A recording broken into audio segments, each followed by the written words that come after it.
नमस्कार, बहुत बहुत स्वागत है आपका और आप देखना शुरू कर चुके हैं यो स्टॉक्स। मैं हूं आपके साथ प्रशांत पांडे और मेरे साथ है मेरे सहयोगी विश्व मोहन। अगले 1 घंटे जबरदस्त एक्शन के लिए हो जाइए तैयार, क्योंकि इस 1 घंटे में एक बहुत बड़ा हिस्सा हम आम निवेशकों, आम दर्शकों के उन सवालों का रखते हैं जिन पर हमारे जो एक्सपर्ट होते हैं वो भरोसेमंद सलाह देते हैं। और सबसे पहले जरा हम समझ लेते हैं कि आखिर कौन से वो तरीके हैं जिसके जरिए आप इस शो में शामिल हो सकते हैं, अपने सवाल हम तक पहुंचा सकते हैं। तो स्क्रीन के एक हिस्से में आप कुछ जानकारियां देख रहे होंगे। पहली जानकारी, जो नंबर फ्लैश हो रहा है उस नंबर पर कॉल करके व्हाट्सएप के जरिए, मैसेजेस के जरिए आप अपने सवाल हम तक पहुंचाइए, हम आपके सवालों को शामिल करेंगे। याद रखिए, जब भी सवाल भेजिए अपना और अपने शहर का नाम जरूर वहां पर मेंशन कीजिए। यही नहीं, अगर आप सोशल मीडिया पर एक्टिव हैं जैसे फेसबुक, इंस्टाग्राम, ट्विटर यानी एक्स आजकल जिस नाम से जानते हैं आप, वहां पर भी आप अपने सवाल हम तक पहुंचाइए, हम आपके सवालों को शामिल करेंगे। लेकिन उससे पहले बाजार पर अगर हम रुख करें तो शानदार तेजी बाजार में इस वक्त 19,700 के ऊपर कारोबार करता हुआ बाजार और अपने उच्चतम स्तर यानी 20,000 से महज 300 अंक के आस से दूरी इसकी बनी हुई है। वहीं बात करें अगर हम बैंक निफ्टी की, तो बैंक निफ्टी इस वक्त 44,240 पर कारोबार करता हुआ, और यहां पर भी हम अगर निचले स्तरों से देखें तो अच्छी रिकवरी, अच्छी तेजी नजर आई है। अगर हम बैंक निफ्टी को देखें तो नीचे से जो है वो 125 अंक की रिकवरी से ज्यादा यहां पर हुई है और यहां पर एक बेहतर संकेत नजर आ रहा है। अब इस तेजी को लीड कौन कर रहा है? इस तेजी को NTPC, Tata Motors, Hero MotoCorp, BPCL, HCL Tech और ओएनजीसी जैसे स्टॉक लीड कर रहे हैं। और इन सब के बीच में हम देखें कि जैसे हमारी चर्चा थी बजाज फिनांस और बजाज फिनसर्व, जी हां, बजाज फिनांस और बजाज फिनसर्व, ये दोनों स्टॉक्स में भी एक अच्छी जो है वो तेजी नजर आई है। आज प्रेशर कहां से आ रहा है? Hindalco, power grid, UPL, Adani enterprises, Eicher और जेएसडब्ल्यू स्टील से प्रेशर नजर आता है। एडवांस डिक्लाइन रेशियो को अगर हम देखें तो इस वक्त 1352 स्टॉक ऐसे हैं जो कि हरे निशान में कारोबार कर रहे हैं, वहीं 815 स्टॉक ऐसे हैं जिन पर दबाव बना हुआ है। चलिए अब शो में अपने दोनों खास एक्सपर्ट्स को हम शामिल करते हैं। हमारे साथ आज चर्चा में जो दो खास एक्सपर्ट जुड़ रहे हैं, सबसे पहले परिचय करा दूं। हमारे साथ आज आपके सवालों के जवाब देने के लिए मौजूद हैं एंजल वन की स्नेहा सेठ मौजूद हैं, और हमारे साथ प्रॉफिट मार्ट सिक्योरिटीज के अविनाश जी भी आगे जुड़ेंगे, उनसे भी हम चर्चा करेंगे। लेकिन सबसे पहले स्नेहा, बहुत बहुत स्वागत। बाजार में शानदार तेजी, क्या ये तेजी जो है वो अगर हम इंडेक्स को देखें तो वहां पर अपनी रणनीति अब बदलने की आवश्यकता है, या अभी भी जो पिछले काफी वक्त से एक नजरिया बना हुआ था, शेयर स्पेसिफिक नजरिया, उस पर ही बने रहने की आपकी सलाह होगी? मार्केट देखें तो अपसाइड मूव आई है, हालांकि इतने कोई खास बिल्डअप्स नहीं है। कल हार्डली 2% का बिल्डअप निफ्टी में दिखा था। एफआईस की अगर आप देखें तो लॉन्ग शॉर्ट रेशियो अभी भी काफी नीचे ही है, 20 के आसपास है। तो मेरा मानना है अभी के लिए फिर भी थोड़ा सा वेट ही करें, इंडेक्स में बहुत अग्रेसिवली ट्रेड ना करें। अपसाइड में मेरा मानना है कि 19,800 850 का एक रेजिस्टेंस है, और ऑन दी लोअर साइड अभी के लिए 19,500 के आसपास, 550 के आसपास एक सपोर्ट जोन हो गया है। तो ये एक रेंज रहेगा। अगर कोई डिप्स आता है तो वहां पे लॉन्ग कर सकते हैं। अभी के लिए फिलहाल के लिए कोई इंडेक्स में ट्रेड नहीं रहेगा। बैंकिंग इंडेक्स थोड़ा सा सपोर्ट नहीं कर रहा है, बट अगर बैंकिंग इंडेक्स 44,500 के ऊपर चला जाता है तो वहां पे से अगर थोड़ी स्ट्रेंथ आती है तो मे बी ये मोमेंटम थोड़ा ज्यादा आपको देखने को मिलेगा और एक अच्छी अपसाइड मूव देखने को मिल सकती है। बट जब तक बैंकिंग इंडेक्स इतना परफॉर्म नहीं कर रहा है तो थोड़ा सा लाइट ही रहे इंडेक्स में, इंडिविजुअल काउंटर्स पे फोकस करेंगे, वही बेटर रहेगा है इंडेक्स को लेकर। लेकिन चलिए, ब्रॉडर मार्केट में काफी एक्शन है, वो भी आगे चर्चा करेंगे।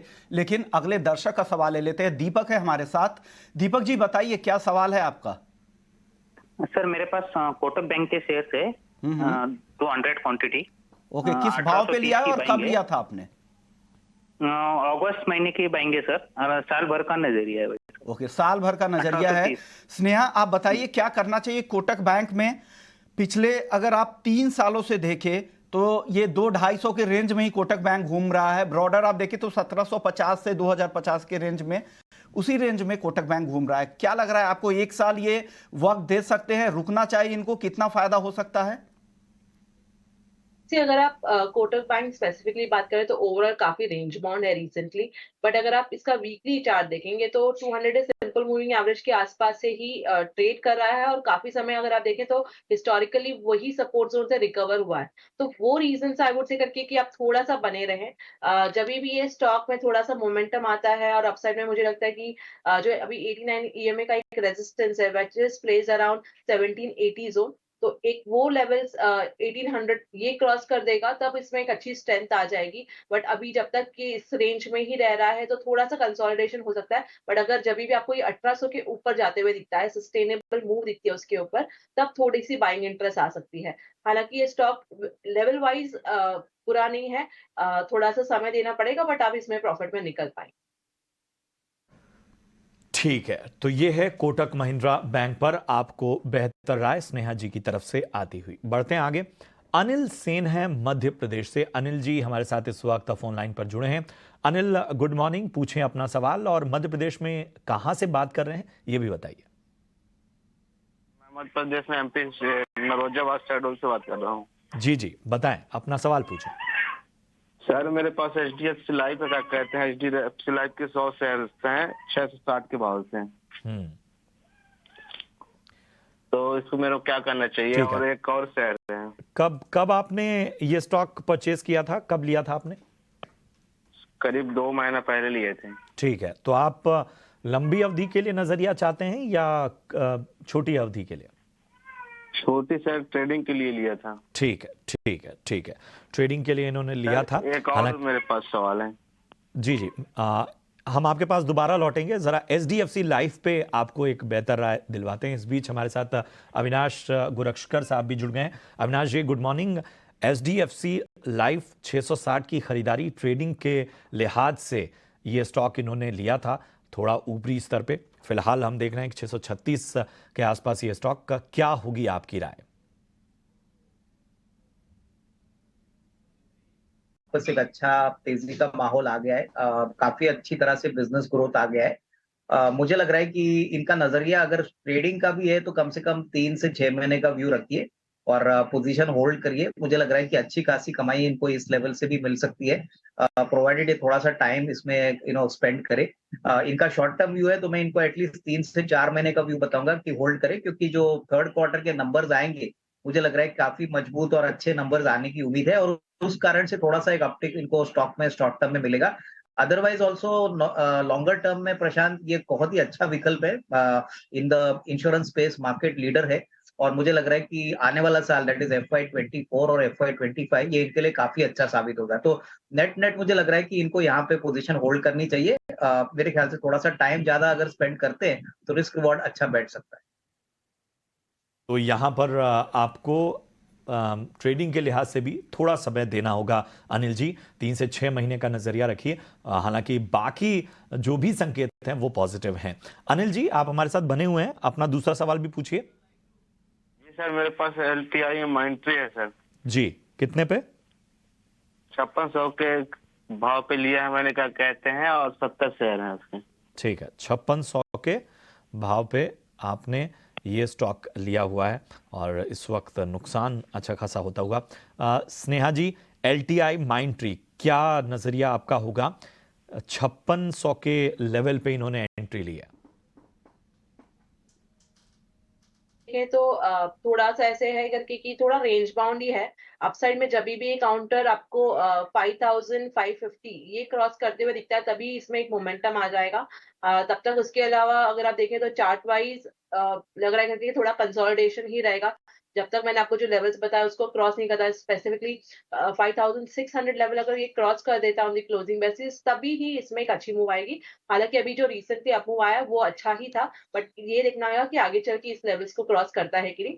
सपोर्ट वाइज इमीडिएटली मेरा मानना है करके कि एक सपोर्ट अराउंड 5200 के आसपास है। तो जब तक ये रेंज में ट्रेड कर रहा है तो थोड़ा कंसोलिडेशन ही रहेगा। आपको लेवल्स वॉच करना है, हायर लेवल्स पे जब भी मैंने आपको बताया लेवल्स वो क्रॉस होता है तभी ही इसमें एक मोमेंटम आ जाएगा। ओके, तो ये भी हुए LTI माइंडट्री को लेकर। अगले कॉलर हमारे साथ रंजीत हैं रायपुर से। रंजीत जी पूछिए, क्या सवाल है? नमस्कार साहब। नमस्कार। मैं रायपुर से रंजीत बोल रहा हूँ। जी जी। मैं अविनाश सर का बहुत बड़ा फैन हूँ सर। और मैंने 5,000 शेयर लिए प्रोजोन रियल्टी के 34 रुपए के भाव से। कब लिया था आपने इस शेयर को? ये अभी महीना हो गया सर लिए, और 5-6 महीने के व्यू से लिया हुआ है सर। ओके, 5-6 महीने आप रुक सकते हैं। अविनाश जी, 5-6 आपके महीने। फैन हैं, फॉलोअर हैं आपके। 5-6 महीने के व्यू से इन्होंने प्रोजोन रियलिटी लिया है। 5,000 शेयर है, 34 रुपए के भाव पे। कंपनी रियल एस्टेट में है, रेजिडेंशियल कमर्शियल दोनों तरह के प्रोजेक्ट डेवलप करती है, ऑपरेट करती है, और लैंड बैंक कंपनी का काफ़ी अच्छा है। क्या लग रहा है सर? हालांकि भाव में उस तरह का भी कोई एक्शन दिख नहीं रहा है, एक रेंज में ही कह सकते हैं। क्या लग रहा है आगे प्रोजोन रियलिटी में सर? मेरे ख्याल से देखिए, एक नजरिया अगर ये साल भर का रखते हैं तो मुझे लग रहा है कि सारे रियल एस्टेट कंपनीज के जो स्टॉक्स है परफॉर्मेंसेस बहुत स्ट्रांग आ रहे हैं। इन्वेंट्रीज काफी अच्छी तरह से बिल्ड कर रही है। इनका ज्यादातर जो प्रॉपर्टी का पार्सल है वो टायर 2 और टायर 3 मार्केट्स में है। तो मुझे लग रहा है कि अगर ये 12 से 15 महीने का व्यू लेके यहाँ पे होल्ड करते हैं तो अच्छी खासी कमाई होगी। थोड़ा सा टाइम यहाँ पे स्पेंड करिए, थोड़ा सा ज्यादा लिक्विड स्टॉक नहीं है, और इनका बड़ा प्रॉपर्टी पार्सल ना होने के कारण भी मार्केट में इतना लाइमलाइट नहीं है ये स्टॉक में। लेकिन फिर भी अगर साल भर का नजरिया कोई लेता है तो 45-50 रुपए का एक मीडियम टर्म फेयर वैल्यू बन सकता है। तो I think 12 to 15 months time frame का इन्वेस्टमेंट रख के यहाँ पे होल्ड करें। ओके, करते हैं अपने खास सेगमेंट की, और ये है ऑप्शन के चैंपियन।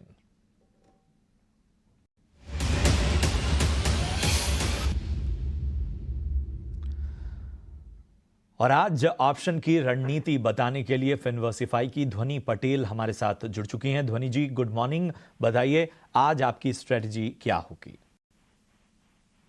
Very good morning. आज की हमारी ऑप्शन की रणनीति जो रहेगी वो L&T फाइनेंस में रहेगी। स्टॉक यहाँ पे जो है वो वीकली चार्ट पे एक फ्रेश ब्रेकआउट देता हुआ दिख रहा है। ओवरऑल इस सेगमेंट में हमें एक बाइंग पावर भी देखने को मिला है पिछले ट्रेडिंग सेशन में। तो करंट लेवल से आप 150 की L&T फाइनेंस की यहाँ पे कॉल ऑप्शन को खरीदे, और 4.5 रुपए तक का भी कोई यहाँ पे डिप मिलता है तो आप इसको खरीद सकते हैं। इसका जो यहाँ पे टारगेट बनता है तो 7 रुपए तक का एक अपमूव इसके अंदर विटनेस करने को मिलेगा, और स्टॉप लॉस जो है वो आपको 3 रुपए का लेके चलना है। ओवरऑल इसका जो लॉट साइज है वो 4,460 के करीब है। तो आपका अधिकतम मुनाफा यहाँ पे टारगेट अचीव होने पे 11,155 तक का हो सकता है, और अधिकतम नुकसान है वो 6,690 तक का हो सकता है। ये व्यू आपको ऑप्शंस के जरिए ट्रेड करने के लिए ध्वनि पटेल की तरफ से सलाह दी जा रही है। शुक्रिया ध्वनि, आपने वक्त दिया और ऑप्शंस पे अपनी राय रखी। लेकिन जाते जाते बता दें, जो सेबी का डिस्क्लोजर है वो भी आपको जानना ज़रूरी है, क्योंकि F&O ट्रेडिंग में 10 में से 9 लोगों को नुकसान होता है और औसतन 50,000 रुपये का नुकसान हो रहा है। तो कभी भी F&O में आप ट्रेड करते हैं तो इस रिस्क को ज़रूर ध्यान रखिएगा। चलिए, अगले दर्शक है, उन्होंने व्हाट्सएप के जरिए अपना सवाल भेजा है। अखिलेश नाम है इनका, MP से हैं। विप्रो के 100 शेयर है 646 रुपए के भाव पर। अविनाश जी, क्या करना चाहिए विप्रो में इनको? मेरे ख्याल से देखिए, विप्रो में अगर ये पोजीशन ऑलरेडी होल्ड कर चुके हैं तो यहाँ पे कम से कम 6 से 12 महीने का व्यू लेके होल्ड करिए। देखिए, नियर टर्म में तो कोई बड़ा अपसाइड आने की उम्मीद नहीं है, क्योंकि IT सेक्टर अभी भी काफी चैलेंजेस से गुजर रहा है। अगले 3 से 6 महीने के लिए हमको लग रहा है कि US और यूरोप से जो हेडविंड्स है वो काफी चैलेंजिंग रहेंगे। काफी कंपनीज ने अपने गाइडेंस भी काटे हैं, एग्जीक्यूशन के लिए प्रॉब्लम्स मानी है। तो मुझे लग रहा है कि देखिए, विप्रो में कोई बड़ी उछाल शॉर्ट टर्म में तो बिल्कुल नहीं आएगी। अगर लॉन्ग टर्म नजरिया है 12 से 15 महीने का, तो ही यहाँ पे निवेशित रहिए और तभी होल्ड करें। एक बेहतर नजरिया और रणनीति अविनाश जी की तरफ से आपको मिलती हुई। चलिए, अगले कॉलर को जोड़ते हैं। हमारे साथ विजय ठाकरे हैं महाराष्ट्र से। विजय जी नमस्कार। महाराष्ट्र में कहां से बात कर रहे हैं, पहले तो ये बताइए और उसके बाद अपना सवाल पूछिए। सर, मैं महाराष्ट्र से विदर्भ से बात कर रहा हूँ, यवतमाल डिस्ट्रिक्ट वनी तहसील से। जी जी, बताएं अपना सवाल बताएं। सर, आप सबको दिवाली की शुभकामनाएं। आपको भी। हाँ, मेरा कोल इंडिया 190 पे खरीदी है, 100 से है, तो अभी होल्ड करें या क्या करें? ठीक है, पहले तो आपको बधाई, क्योंकि आपने बहुत अच्छे लेवल पे कोल इंडिया में एंट्री ली है। 190 के लेवल पे आपने एंट्री ली है और इस वक्त या फिर री एंट्री और मतलब एवरेज। ठीक है, ठीक है, ठीक है। चलिए अविनाश जी बताएं, कोल इंडिया में क्या नजरिया आपका बन रहा है 190 की खरीद है इनकी? इनफैक्ट इनको यहाँ पे पोजीशन होल्ड करनी चाहिए। देखिए कोल इंडिया ने बहुत ही अच्छे नंबर्स क्वार्टर 2 के लिए डिक्लेयर किए। प्रोडक्शन वॉल्यूम भी काफी अच्छी तरह से बढ़ा है। मेरे ख्याल से जिस प्रकार से पावर जनरेशन की डिमांड बढ़ रही है और कोल की खपत हो रही है, कोल इंडिया जो कंट्री की एक मोनोपोली बिजनेस चलाता है, काफी अच्छे नंबर्स आने वाले 6 to 12 मंथ्स में आने की उम्मीद है। तो यहाँ पे भी मैं समझता हूँ इनको होल्ड करना चाहिए। हो सकता है कि यहाँ से भी करीबन 375 390 का एक प्राइस टारगेट इनको मिलेगा, तो यहाँ पे पोजीशन होल्ड करें। तो कोल इंडिया होल्ड करने की सलाह यहाँ से अविनाश जी की राय आ रही है। चलिए अगले दर्शक का सवाल ले लेते हैं। व्हाट्सएप से ही सवाल आया है। मयंक है दिल्ली से। अदानी ग्रीन के 100 शेयर है इनके पास, 1000 रुपये के भाव पर खरीदा है। और एनडीटीवी 100 शेयर 484 रुपये के भाव पर खरीदा है। स्नेहा जी क्या करना चाहिए? अदानी ग्रीन 945 के आसपास फिलहाल चल रहा है और 1000 पे इन्होंने खरीद रखा है। एनडीटीवी 100 शेयर है, 484 रुपये पे खरीदा है, क्या करें? इसकी अगर आप अदानी ग्रीन स्पेसिफिकली बात करें तो यहाँ पर एक अगेन कोई खास मोमेंटम नहीं दिख रहा है, थोड़ा सा कंसोलिडेट ही होएगा। अपसाइड में जब भी काउंटर हायर साइड में 1020 के अराउंड एक रेजिस्टेंस है, और वो लेवल जब तक सरपास नहीं करता है तब तक इसमें मुझे लग रहा है कि एक रेंज ही रहेगा। इमीडिएटली अगर आप बात करें तो स्पेसिफिकली अराउंड 980 के आसपास एक हर्डल है। अगर ये क्रॉस होता है तो थोड़ा सा इसमें मोमेंटम आएगा, बट ओवरऑल जिस तरह से ओवरऑल चार्ट स्ट्रक्चर है, मुझे इतना कोई खास इसमें अपसाइड नहीं लग रहा है अभी के लिए। थोड़ा सा और कंसोलिडेट होएगा तो आपको समय देना पड़ेगा, but on the higher side जब भी ये 1020 1025 ये लेवल्स क्रॉस करता है तभी ही आप इसमें एक अच्छी स्ट्रेंथ देख पाएंगे। तब तक के लिए थोड़ा सा कंसोलिडेशन ही आप एक्सपेक्ट करें।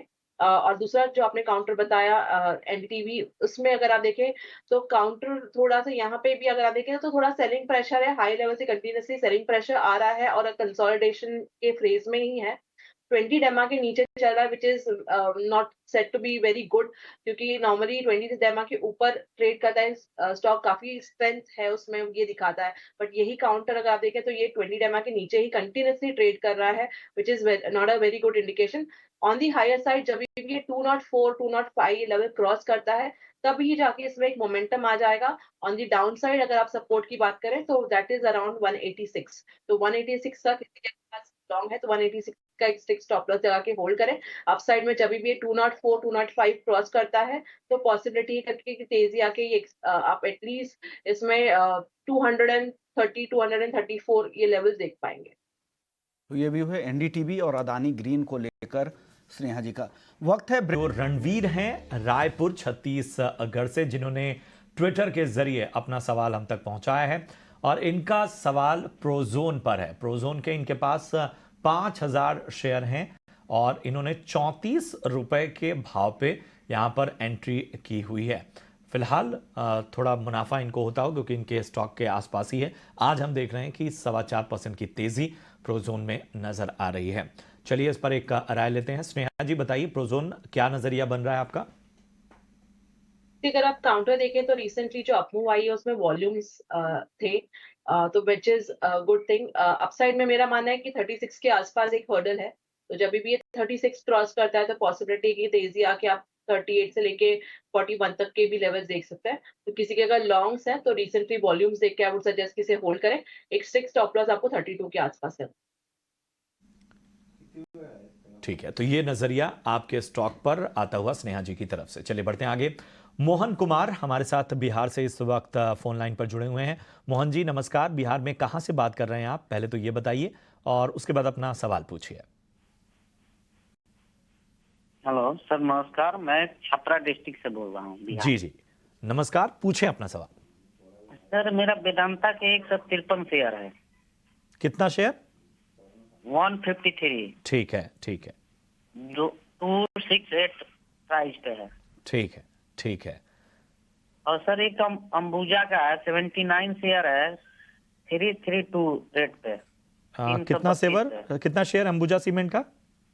79। किस लेवल पे लिया आपने? 332। 332। चलिए, सबसे पहले वेदांता पे आपको एक राय देते हैं। अविनाश जी, वेदांता ऊपरी स्तरों पे खरीदारी है 268 के लेवल पे, क्या नजरिया आपका बनता है? देखिए, वेदांता का अगर मैं आउटलुक बताऊं तो अभी नियर टर्म में तो इन्होंने ऑलरेडी एक बड़ा डीमर्जर अनाउंस किया है। वेदांता अभी 5 कंपनी में बटेगी, जो अगले साल होपफुली शेयर होल्डर्स के अप्रूवल के बाद शेयर होल्डर्स को अवेलेबल मिलेगी। मेरे ख्याल से देखिए, नजरिया अगर इनको थोड़ा सा लंबा रखना है, कम से कम साल 1.5 साल का, तो ही यहाँ पे निवेशित रहिए, क्योंकि शॉर्ट टर्म में जो नंबर्स वेदांता ने Q2 के लिए रिपोर्ट किया वो थोड़े से डिसअपॉइंटिंग है। मेटल स्पेस में भी काफी चैलेंजेस है, लेकिन एक बार जब डीमर्जर होगा तभी इनको 5 कंपनीज में 5 अलग शेयर मिलेंगे और मेरे ख्याल से वैल्यू अनलॉकिंग के लिए जगह काफी मिलेगी। बट इनके लिए कम से कम 12 से 15 महीना होल्ड करना जरूरी है, क्योंकि तब तक डीमर्जर की सारी फॉर्मेलिटीज कंप्लीट होगी। तो तब तक मेरे ख्याल से यहाँ पे होल्ड करने की राय रहेगी। मेरे ख्याल से लॉन्ग टर्म प्रोस्पेक्ट्स तो अच्छे हैं, लेकिन वैल्यू अनलॉकिंग और डीमर्जर के बाद इनको एक अच्छा अपसाइड मिलने की अपेक्षा रहेगी।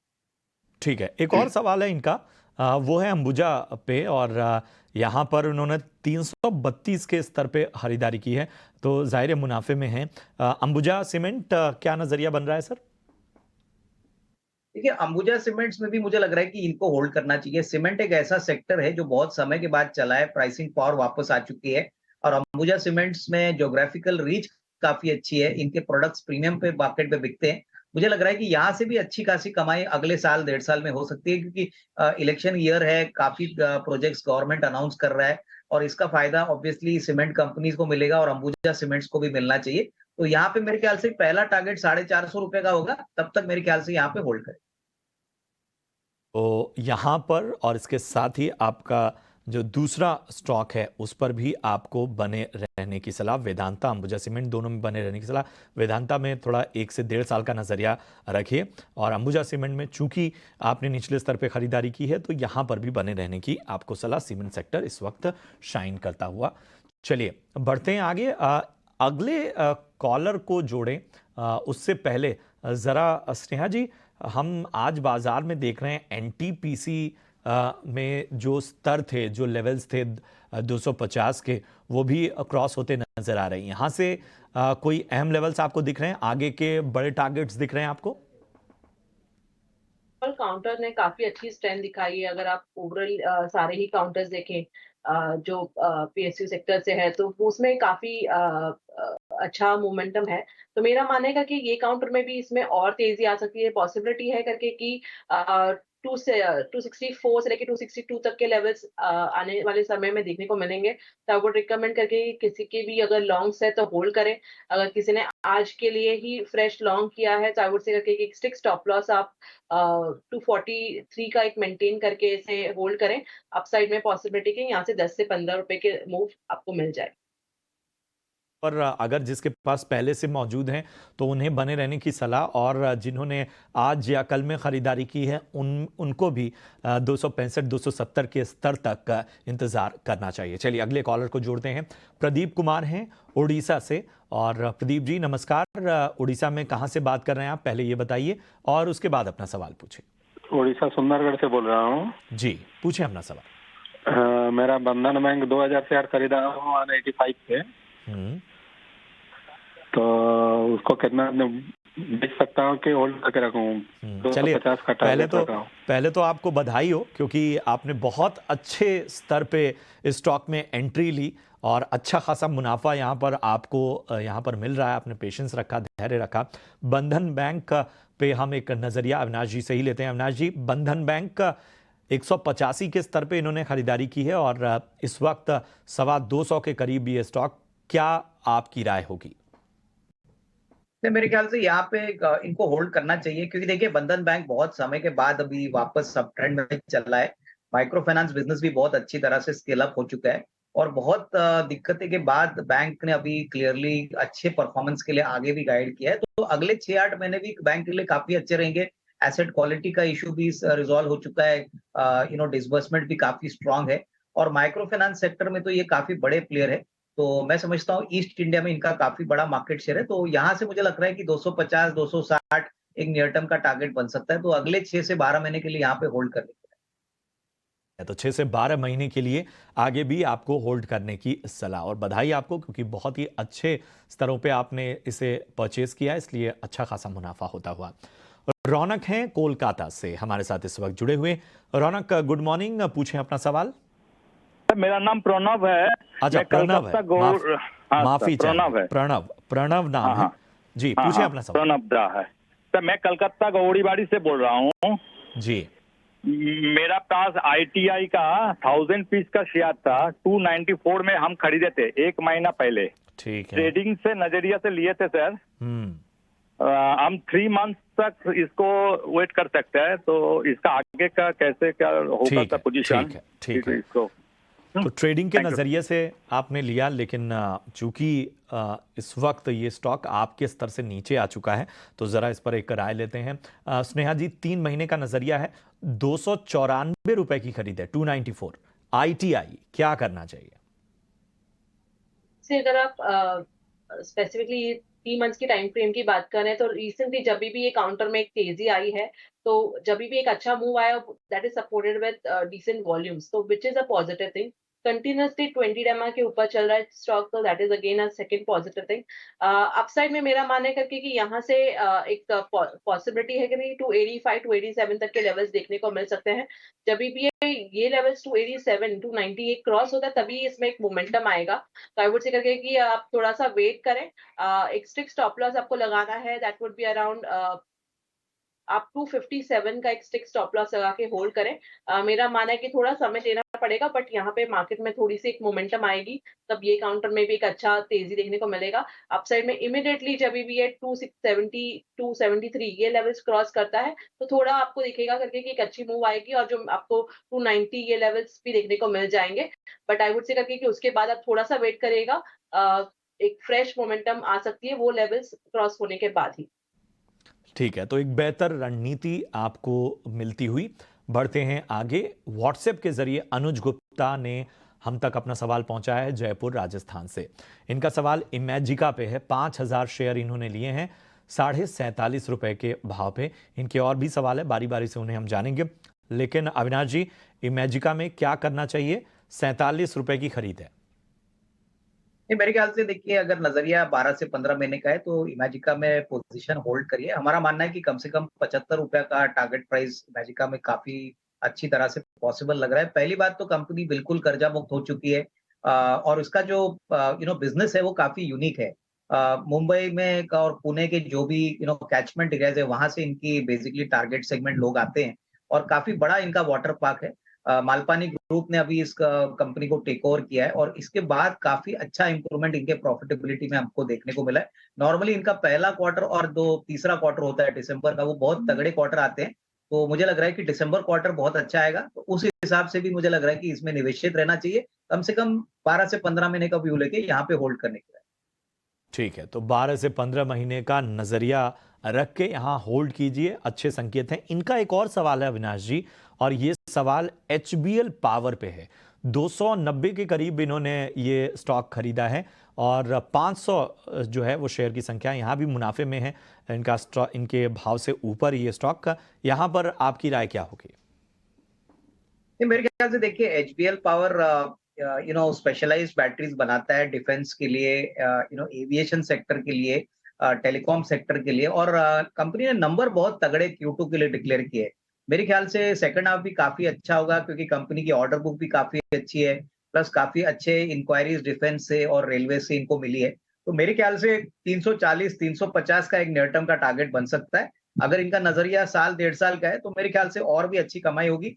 तो पर प्रेजेंटली मेरे ख्याल से इनको इस लेवल से होल्ड करना चाहिए, थोड़ा सा लंबा समय यहाँ पे इन्वेस्टेड रहे, क्योंकि इन्होंने काफी ऊपरी लेवल पे ये स्टॉक खरीदा है। तो मेरे ख्याल से अगर साल 1.5 साल देते हैं, तो अच्छी खासी रिस्क रिवॉर्ड इनको इस लेवल से भी मिल सकती है। ठीक है, तो यहाँ पर भी आपको बने रहने की सलाह, लेकिन नजरिया जो है वो लंबी अवधि का रखना होगा। चलिए बढ़ते हैं आगे, और HR खजूरी हैं हमारे साथ दिल्ली से इस वक्त एक कॉलर जुड़े हुए। खजूरी साहब, बताइए आप क्या जानना चाहते हैं? मेरे पास 2 डब्बे ऐसे शेयर है जी। एक तो मेरे पास फाइव डाटा है, 2000 शेयर है, वो मैंने 57 रुपीज का खरीदा था। ठीक है। और दूसरा रिलायंस है मेरे पास 1245 शेयर, वो मैंने एवरेज करके 2466 रुपए का पड़ रहा है, मुझे क्या करना चाहिए? अच्छा, जियो फाइनेंस के शेयर की बात कर रहे हैं आप? नहीं, जियो फाइनेंस के नहीं, रिलायंस इंडस्ट्रीज। ठीक है, ठीक है। कितने पे लिया आपने? मैंने जी लिया है, यदि एवरेज पड़ा मुझे 2464 रुपए का। ठीक है, ठीक है। चलिए पहले रिलायंस इंडस्ट्रीज पे ही आपको एक राय दिलवाते हैं। स्नेहा जी, क्या करना चाहिए? 2464 की एवरेज है इनकी, क्या करें रिलायंस इंडस्ट्रीज में? अगर आप ये काउंटर देखें तो जो नीचे अभी जब रिसेंटली जो फॉल दिखा है, प्रिसाइसली 61.8% रिट्रेसमेंट के पास से ही काउंटर रिकवर कर रहा है, तो that is a positive thing. अगर आप देखें तो आज 89 EMA का एक रेजिस्टेंस था, वो भी काउंटर ने सरपास किया है। तो मेरा मानना है इसमें थोड़े समय में एक अच्छी मूव आ सकती है। काफी अच्छे लेवल्स पर ट्रेड करा है, किसी को फ्रेश लॉन्ग भी करना है तो भी वो सोच सकते हैं। तो आई वुड से करके कि इसे होल्ड करें। अपसाइड में जब भी काउंटर स्पेसिफिकली अराउंड 2380 ये क्रॉस कर देता है तो इसमें एक अच्छी मोमेंटम आ जाएगी, और पॉसिबिलिटी है करके कि जो पहला टारगेट रहेगा दैट विल बी अराउंड 2480, और उसके बाद पॉसिबिलिटी करके कि 2570 तक के टारगेट देखने को मिल सकते हैं। तो आई वुड से इसमें रिस्क रिवॉर्ड काफी अच्छा है, तो किसी ने अगर ऑलरेडी लॉन्ग किया है तो होल्ड करें। तो स्पाइस जेट भी इनके पास है स्नेहा जी, 56 रुपए के भाव पे 2000 शेयर इन्होंने लिया हुआ है और जाहिर है नुकसान होता हुआ। क्या कहेंगे आप? अगर आप ये काउंटर देखें तो ओवरऑल चार्ट में कोई भी इसमें स्ट्रेंथ नहीं दिख रही है, कंटिन्यूसली 20 EMA के नीचे ही ट्रेड कर रहा है, और हायर साइड पे जब भी ये थोड़ा भी रिकवर करता है तो फ्रेश सेलिंग आ जाती है। तो आई वुड से करके कि इसे एग्जिट ही कर लेंगे तो बेटर रहेगा। ज्यादा होपफुल रह के आई डोंट थिंक इसमें कुछ मतलब है। तो आई वुड से करके कोई अच्छे काउंटर्स में आप शिफ्ट कर सकते हैं, तो वो फोकस करें। अभी के लिए तो आई वुड रिकमेंड कि इसमें से आप निकल जाएं।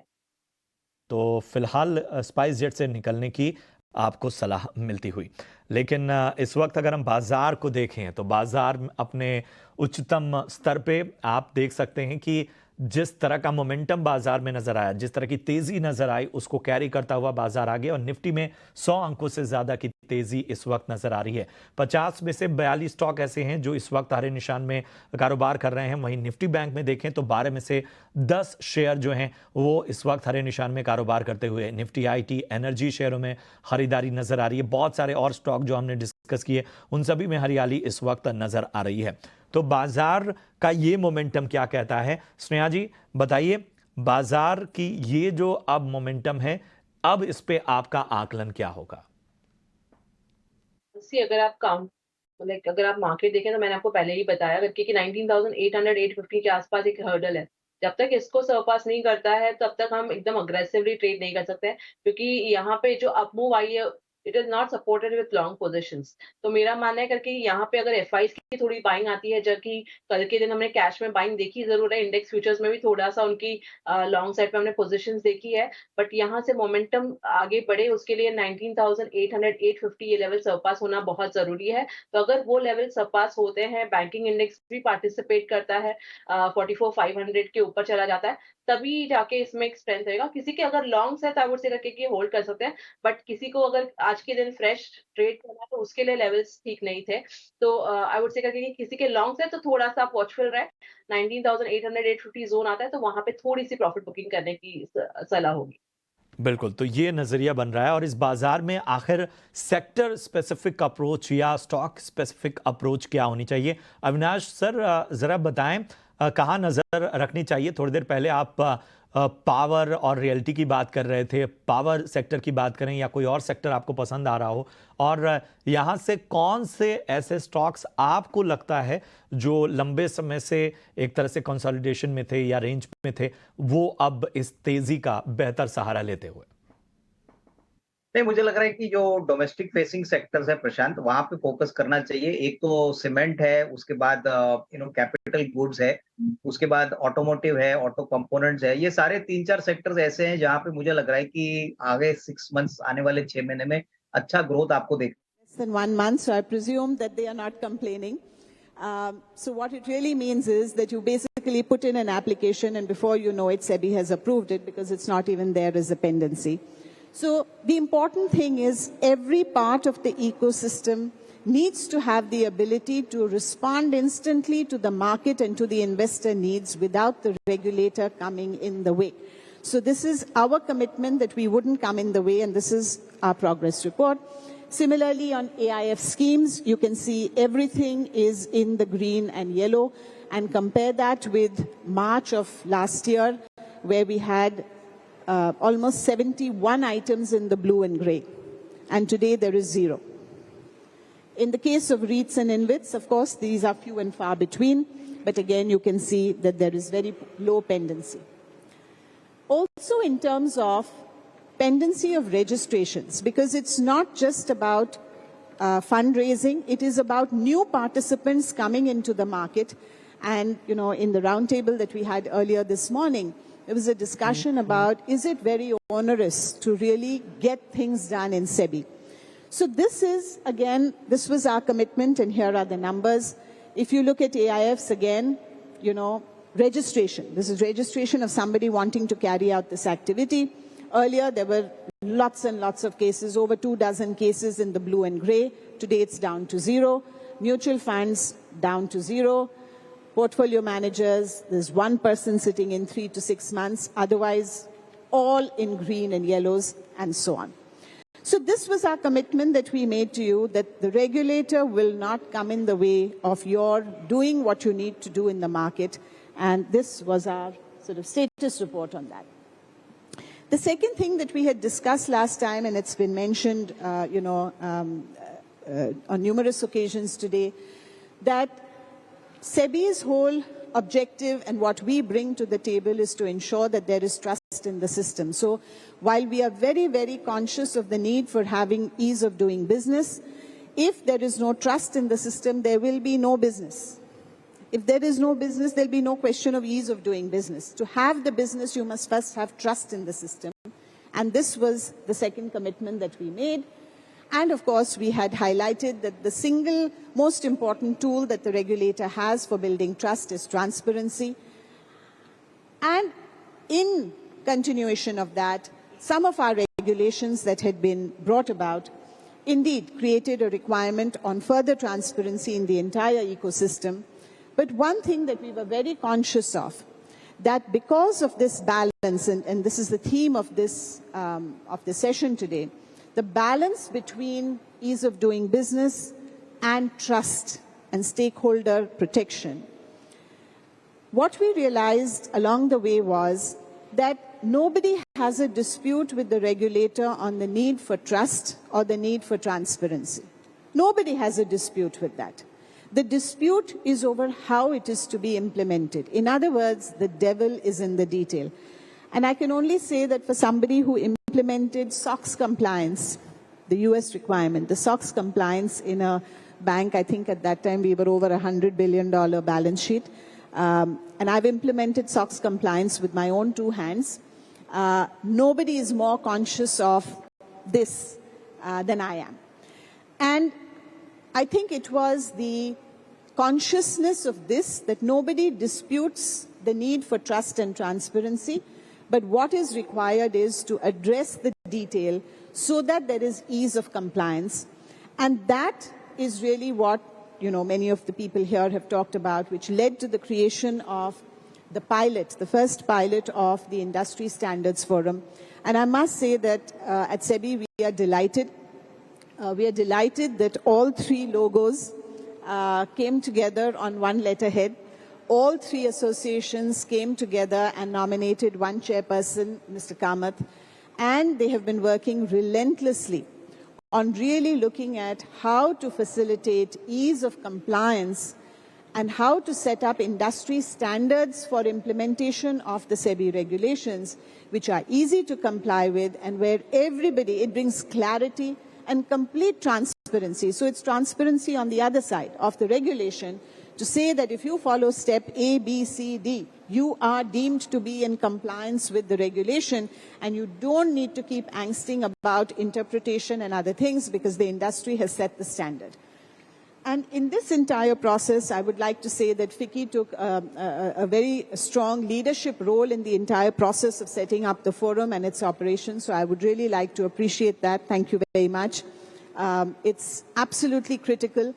And this is right now on a pilot basis, and based on the success, and the early signs are that it is a good success. If it works for the industry, it certainly works for us, and we would then be in a position to go back to our board and actually SEBI chairperson Madhabi Puri Buch को सुन रहे थे। और उस वक्त थोड़ी देर पहले मैंने अविनाश सर से इस मार्केट में सेक्टर और स्टॉक्स और ऐसी जगहें, ऐसे शेयर जहां पर क्या इस तेजी वाले मार्केट में मौका बन सकता है, उसके बारे में सवाल किया था। अविनाश सर, आपका जवाब अधूरा रह गया था, उस समय इंपॉर्टेंट प्रेस कॉन्फ्रेंस आ गई थी, बताएं, अपनी बात पूरी करें। नहीं, प्रशांत, जैसे मैं कह रहा था कि देखिए, अभी जो सेक्टर्स चलेंगे वो डोमेस्टिक फेसिंग सेक्टर्स चलेंगे, जैसे कि ऑटोमोटिव सेक्टर अभी भी काफी जोर में चल रहा है। Specifically commercial vehicle, passenger car segment में मुझे लग रहा है कि काफी अच्छे विकल्प है, जैसे टाटा मोटर्स है, मारुति है। रियल एस्टेट में मुझे लग रहा है कि डीएलएफ जैसे बड़े प्लेयर को छोटी कंपनीज में अंतराज है, तो यहाँ पे भी निवेश के अच्छे मौके बन सकते हैं। और मैं समझता हूँ कैपिटल गुड्स में कमिंस पे मुझे लग रहा है कि इन्वेस्टर्स को फोकस करना चाहिए। बहुत ही बेहतरीन नंबर्स Q2 के आ गए हैं, और मुझे लग रहा है कि नेक्स्ट 6 to 12 मंथ्स का नजरिया कोई लेता है तो करीबन 23-2400 का एक फेयर वैल्यू बन सकता है। और रही बात सीमेंट की, तो सीमेंट में हमको लग रहा है बहुत अच्छी तेजी देखने को मिली है। छोटे कंपनीज में ओरिएंट सीमेंट, उसके बाद हेडलबर्ग सीमेंट, और उसके बाद बड़े में मैं समझता हूँ कि अल्ट्राटेक, यहाँ पे डेफिनेटली थोड़ा सा एक्यूमुलेट करना चाहिए। तो ये सारे सेक्टर्स में मुझे लग रहा है सेकंड हाफ में भी अच्छा ग्रोथ आएगा, अच्छी कमाई होगी। ऑब्वियसली थोड़ी वॉलेटिलिटी रहेगी, तो डेफिनेटली स्टॉक्स में वॉलेटिलिटी आपको देखने को मिलेगी, लेकिन जिनको बाय एंड होल्ड की स्ट्रेटेजी अडॉप्ट करनी है अगले 6-12 महीने के लिए, ये 2-3 सेक्टर्स काफी अच्छे चलेंगे। और यहाँ पे निवेश के जो विकल्प मैंने बताया, वहां पे कभी भी मार्केट करेक्ट होता है तो उसको एक्यूमुलेट करना चाहिए।